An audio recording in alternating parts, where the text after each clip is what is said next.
petite vidange avant de prendre la route pour aller chercher le Toyota Yaris aux Pays-Bas. Attends le moment où ça va commencer à décliner mais ça décline le pas. jet. Ah si, ça commence. Donc là, qu'est-ce que tu fais, Amine? On va changer le filtrage.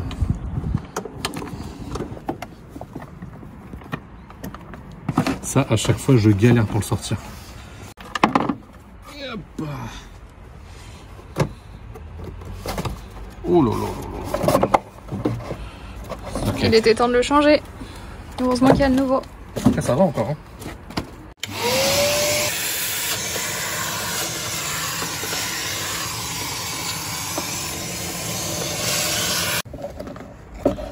C'est bien aspiré. Hein.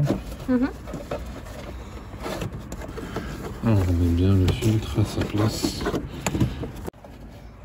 C'est bon en fait, je crois qu'il va pas pleuvoir quand même. Une galère à chaque fois à passer. Chaque fois je me dis mais comment je l'ai sorti, comment je l'ai rentré.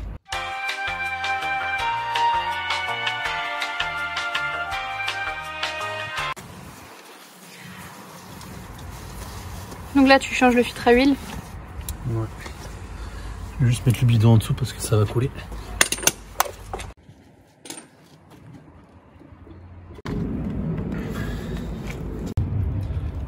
Ensuite, ce qui est bien plus sur celui-là, il n'y a pas de sens. Il n'y a pas de sens de montage par rapport aux HDI et tout. Donc, même si tu as une petite mémoire. Là maintenant, on change le premier joint.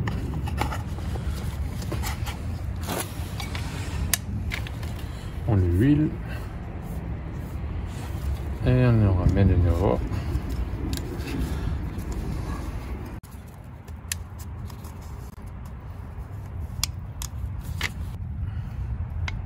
D'habitude je sors avec un tournevis spécial avec une pointe. Et là comme je me suis tout fait voler, et ben on fait avec les moyens du bord. C'est mis.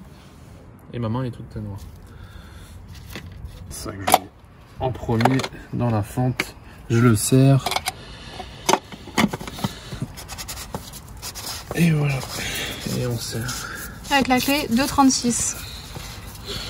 Avec la douille de 36. Ah, la douille, pardon. Hop.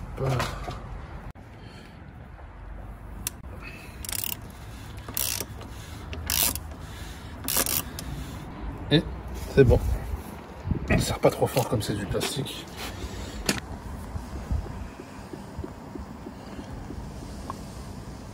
Ça met du temps à boire. Ouais. Donc là, c'est la dernière étape de la vidange. Du coup, on remet l'huile, qui est beaucoup plus claire que l'huile qui a été vidée quand même. Hein. Ah, ça met du temps quand même.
chercher aux Pays-Bas.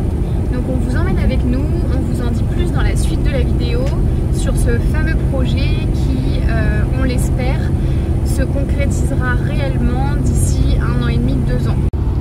Alors pourquoi les Pays-Bas et pas la France? Pourquoi on va encore se compliquer la c'est un van que nous avons eu beaucoup de mal à trouver en France. Du coup on a trouvé notre pépite aux Pays-Bas.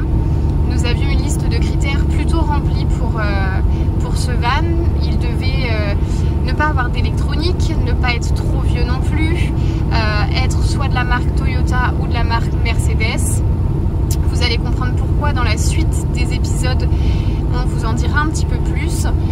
Il devait être ni trop long ni trop court, facilement aménageable, très fiable forcément, et il devait être en 4x4. Donc voilà, la liste de critères est très longue et nous avons trouvé un van qui remplissait tous ces critères aux Pays-Bas.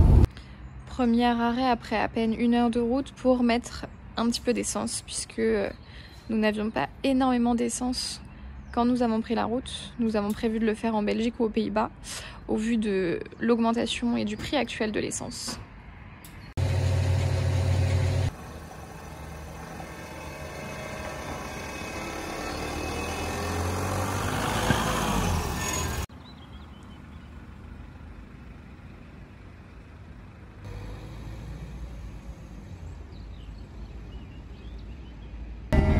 Je peux savoir pourquoi t'as mis ça? Je vais faire tout. Donc là tu m'as mis une berceuse pour dormir. Elle est tard maintenant. Non, ça va aller, merci. On a passé la frontière. Il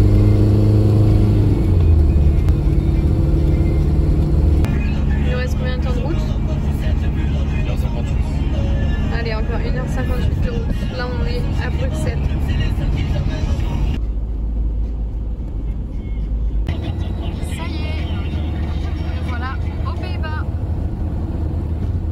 Un petit peu plus chaque minute, chaque seconde du YAS, et on a hâte de vous présenter le véhicule et notre projet.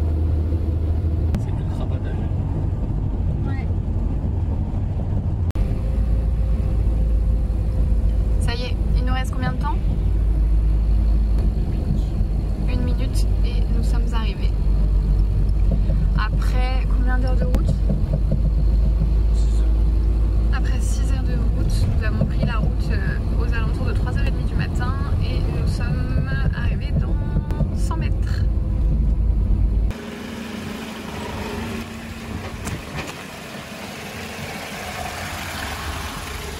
On y est. Here we are. Et il est juste là. Sans plaque évidemment, puisque je ne sais pas si vous savez, mais aux Pays-Bas, les propriétaires détiennent, sont aussi propriétaires du coup de leur plaque d'immatriculation. Donc du coup c'est pour ça qu'on est venu le chercher sur remorque. Il est roulant, mais étant donné qu'on n'avait pas envie d'aller à la préfecture, on va dire aux Pays-Bas, ça s'appelle pas comme ça, mais c'est l'équivalent de la préfecture aux Pays-Bas, pour radier les plaques de l'ancien propriétaire, faire des nouvelles plaques juste pour circuler aux Pays-Bas et payer 35 €. Du coup on a préféré venir le chercher sur remorque.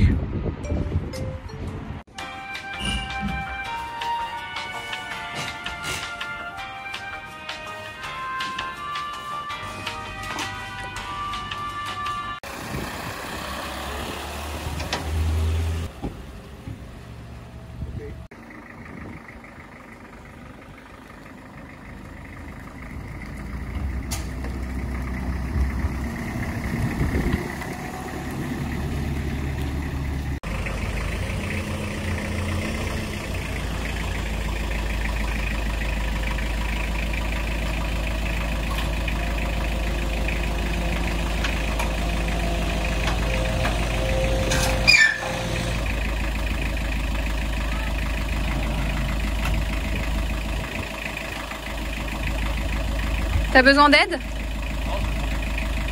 Bah il va le monter je crois. Hein.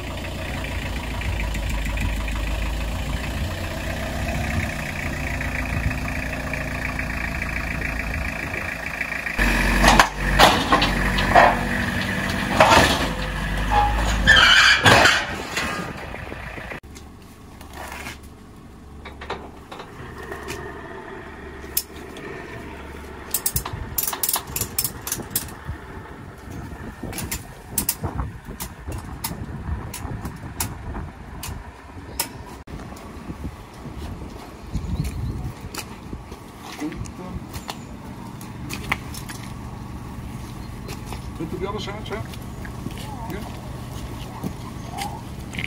Bon, on a le monsieur qui est très gentil, mais qui du coup montre à 205 Total Aventure comment sangler un véhicule, sachant que c'est quand même son métier, hein, le remorquage et la location de remorques. Je pense qu'il a été chercher plus d'une centaine de véhicules dans sa vie professionnelle. Donc bon voilà, on dit rien et le monsieur est très très gentil, mais il nous montre comment sangler autour de la boule, alors que normalement 205 Total Aventure ne sangle jamais autour de la boule. Donc bon, on n'ose trop rien dire vu que le monsieur est très gentil et veut nous aider, mais je pense qu'on va devoir s'arrêter après être parti d'ici pour mettre les sangles comme 205 Total Aventure les met habituellement.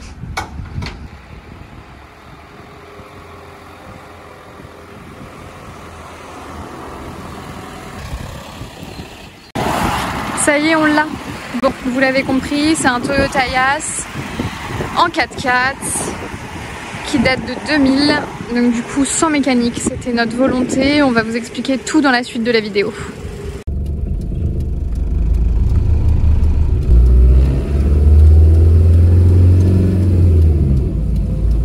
Donc on a les papiers pour l'exportation et surtout pour pouvoir l'immatriculer en France. Donc là on a la facture d'achat et ici on a le certificat de conformité européen qui est nécessaire pour l'immatriculer en France. Allez, deuxième plein de la journée, c'est parti. Bon, le premier on avait mis que 80 €, là c'est moins cher aux Pays-Bas, donc du coup on remet aux Pays-Bas. Je vous fais donc un premier tour de la voiture, donc c'est un 2 litres 4 TD 4WD. On vous fera un tour beaucoup plus complet et beaucoup plus explicatif après, mais là c'est juste pour que vous puissiez le voir.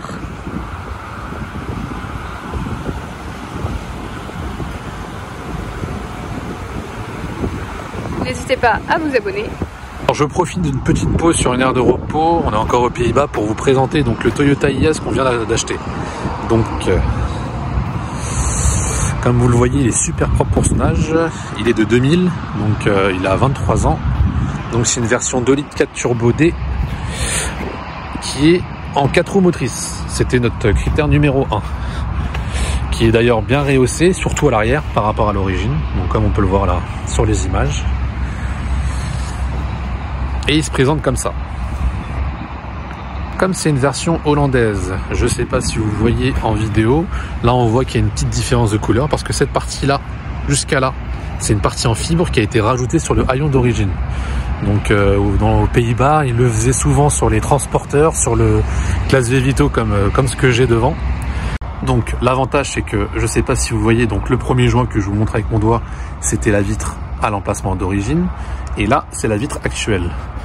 Donc je sais pas si on voit bien en vidéo, mais on gagne 25 à 30 cm en plus par rapport à l'origine. Donc l'avantage c'est quoi? C'est que pour l'aménagement intérieur, on gagne du coup un petit espace qui n'est pas négligeable, surtout sur les aménagements sur des vannes de cette taille-là.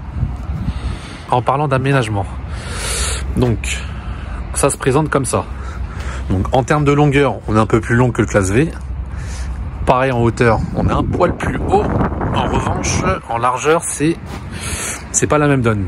On perd 10 cm par rapport à la Mercedes, donc on devra calculer ça au millimètre.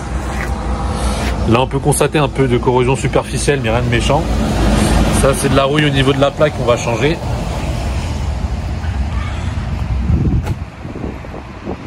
L'avantage aussi, c'est qu'il a 2 portes latérales de chaque côté. Donc ça, c'est vraiment parfait pour accéder à l'intérieur de la voiture. Je vous montre de l'autre côté. Alors, de l'autre côté, ça se présente comme ça. Donc là, le plancher est relativement propre, hein, il est juste sale. Après, le véhicule il est resté longtemps dehors sur le parc d'occasion. Donc, vous en doutez, on va nettoyer, on va repeindre, on va protéger. Et on va surtout aménager. Alors pour la partie intérieure, ça se présente comme ça. Donc on est sur un intérieur donc avec 3 places à l'avant, qui est d'ailleurs en bon état, qui n'est pas déchiré. Également le tableau de bord il est super propre, pas d'accro, rien du tout. Le volant, bon on voit un petit peu qu'il est sale, mais après le véhicule, hein, il a 311 000 km au compteur. Mais sinon, franchement, l'ancien propriétaire en prenait super soin. D'habitude, c'est des véhicules de chantier, ils sont souvent malmenés. En équipement, on retrouve rien du tout malheureusement. Enfin malheureusement, c'était un peu un choix parce que nous, le but c'était d'avoir de la fiabilité, de la légèreté et surtout pour éviter les pannes électriques. Donc il n'y a pas de vitre électrique, il n'y a pas de fermeture centralisée, il n'y a pas de climatisation du coup. Donc normalement le bouton se situe là d'origine. On a un petit autoradio Pioneer classique avec prise USB. Moi de mémoire je crois que celui-là il fait pas Bluetooth. Et en sécurité, on a un airbag conducteur. Par contre, il n'y en a pas du côté passager.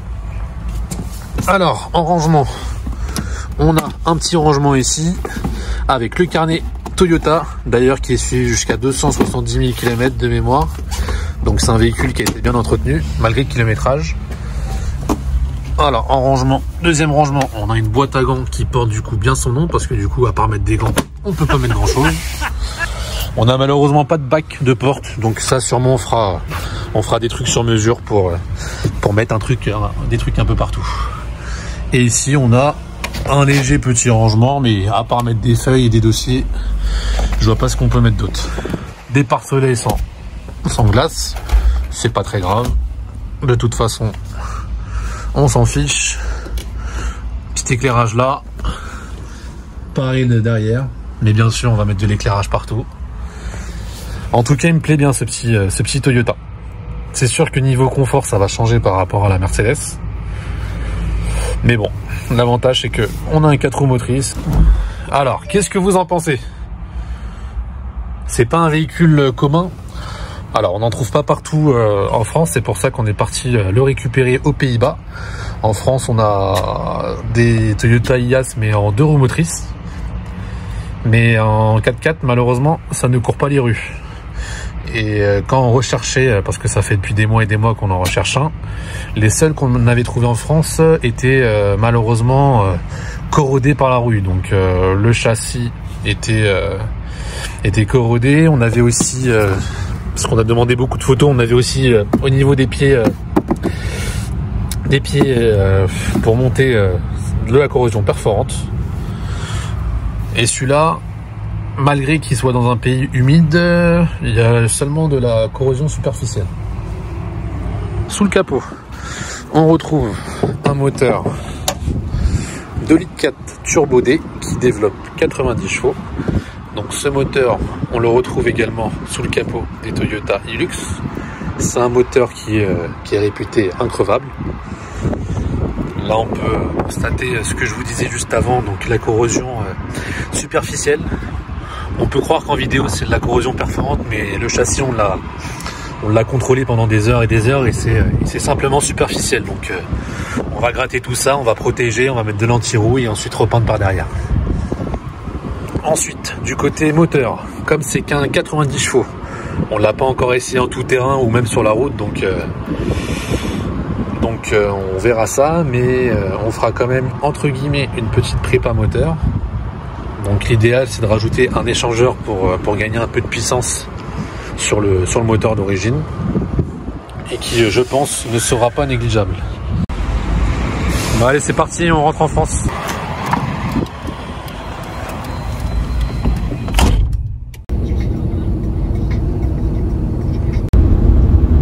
Pendant que 205 Total Aventure est au volant, nous on s'occupe de faire la demande de quitus fiscal qui est nécessaire afin d'immatriculer le véhicule en France.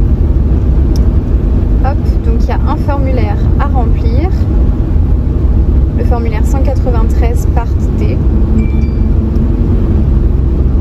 et nous avons fait le choix d'envoyer par courriel la demande de quitus fiscal. On doit y joindre un justificatif de domicile, une pièce d'identité, le certificat d'immatriculation et la facture d'achat pour notre part. Donc on va envoyer tout ça par mail en espérant avoir le quitus fiscal le plus rapidement possible.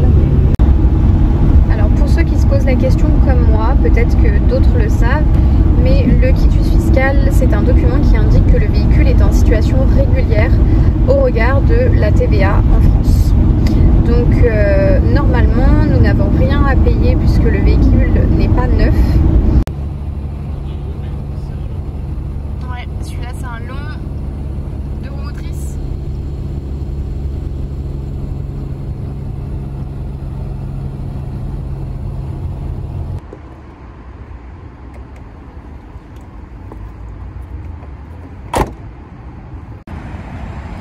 On vient de s'arrêter, il est plus de 15h30. Bon, on va manger au McDonald's. Malheureusement, quand on veut manger chaud à 15h30, il n'y a pas énormément de choix.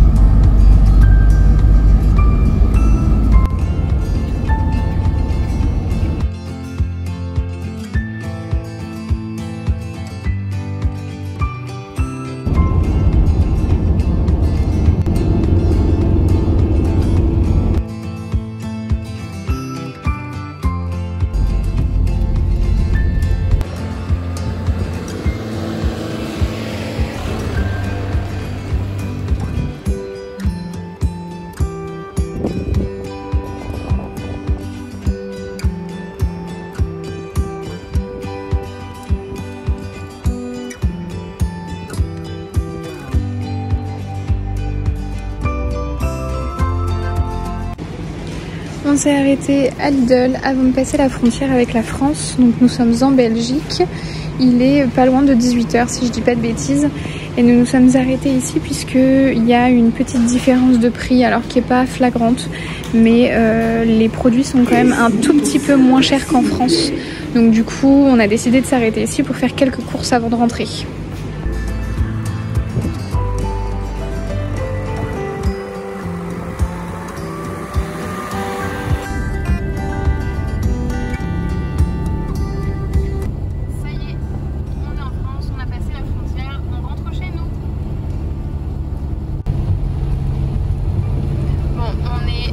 En région parisienne, on peut le constater, il pleut, on est bien en région parisienne. Ça y est, on est arrivé, il est 21h30 passé et on vient enfin d'arriver. On va déjà commencer par désangler ce que nous a fait le monsieur aux Pays-Bas. On va essayer de comprendre comment il a sanglé. Et puis ensuite on va aller faire un petit essai malgré l'heure tardive pour voir comment il fonctionne. Cette fois-ci c'est 205 Total Aventure qui descend le Yass de la remorque et non plus le monsieur, parce qu'il a monté plutôt brutalement tout à l'heure.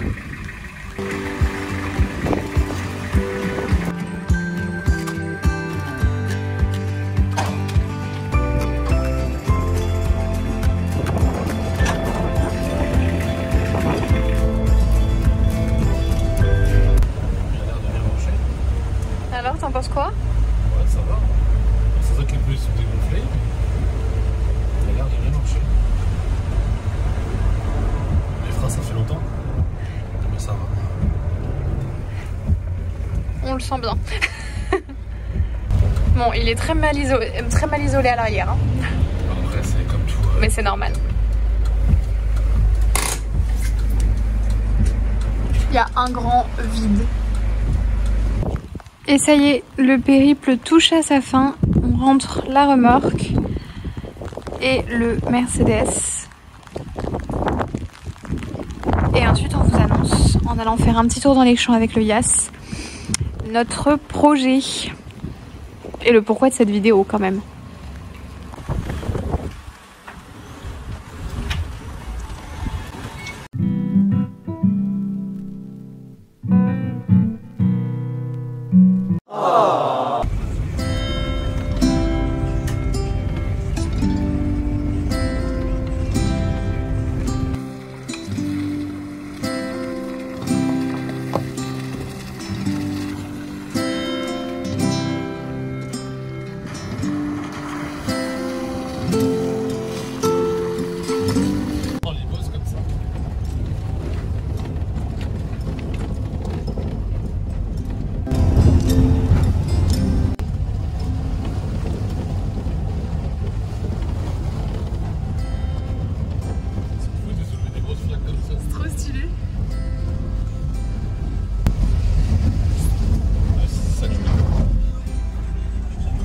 voir le freinage?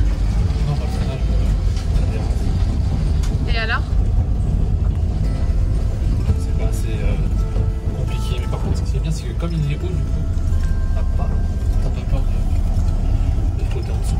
Tu sens la différence. Allez, maintenant, on va voir comment ça se comporte sur moi.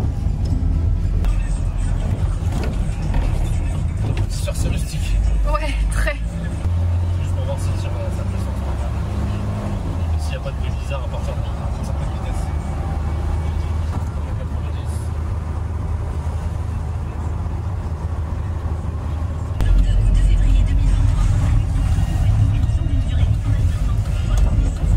90. Bonne garde du son. Ouais, pas mal. Non, ça va pour 90 chevaux, ça va. Bah, j'ai l'impression, hein. Après, il est léger aussi à l'arrière. Oui, c'est sûr. Ça marche. Petit à petit, je teste tous les trucs qu'on n'a jamais testés. J'ai pas vu qu'il y avait un support téléphone et... Ah, mais Nokia. Nokia, je pense que ça remonte à l'époque. Ouais, je pense aussi. Donc ça va virer. Effectivement. Ah ouais. Ouais, il monte dans ton père. Ah, il y a le Bluetooth. Des trucs que tu découvres après.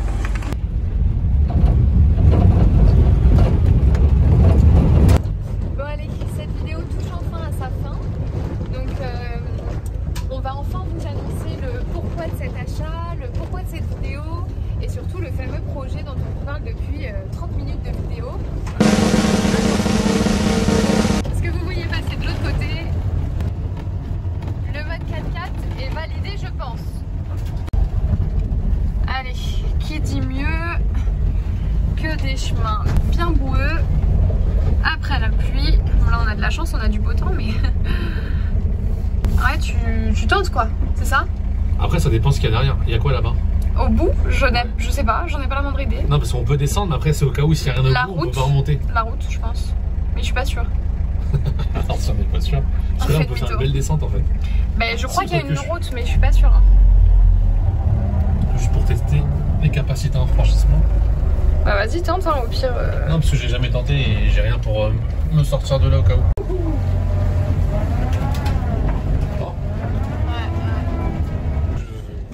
Je commence à aller en direction de la maison, sinon on va jamais s'en sortir. Ça marche. Est-ce que je te laisse l'annoncer ou est-ce que je leur annonce? Non, je préfère que tu leur annonces. Ok, alors si on a fait cette vidéo, si on a acheté ce van et entre autres, si on a créé cette chaîne YouTube, entre autres, c'est parce qu'on a le projet, pile au bon moment, on a le projet de faire un tour d'Afrique d'ici à peu près 1 an et demi, 2 ans. On aimerait partir 1 an environ, alors on ne sait pas exactement, on s'est fixé 1 an pour pouvoir découvrir l'Afrique, pour pouvoir aller à la rencontre des populations locales en Afrique. Le but c'est vraiment de s'enrichir de ces rencontres justement et de revenir encore plus grandi et riche de toutes ces découvertes. Et il est évident qu'on ne fera pas le tour d'Afrique parce qu'il y a des pays qu'on n'écoutera forcément. On est en train de se renseigner justement. Mais voilà, le but c'est de découvrir le plus de pays en Afrique avec ce van qui sera du coup aménagé et par nos propres moyens. Donc aller à l'aventure si on a envie de rester 2 semaines dans un village et de travailler avec les populations locales, de le faire. Si on n'a pas envie d'aller dans ce village et de rester juste une journée, on le fera. Donc voilà à quoi va nous servir ce van. Est-ce que j'ai bien expliqué, Amine, ou pas? En fait, j'étais concentré sur la conduite, mais on va dire que oui. Ok, super, génial. Bon bah, super. C'était pour sceller l'annonce du coup. Donc on vous dit à la prochaine fois. On va se quitter là-dessus, on va aller garer notre van. Et puis on se retrouve très vite pour une nouvelle vidéo du dépouillage du van pour voir la corrosion. On vous dit à très vite. Bye bye.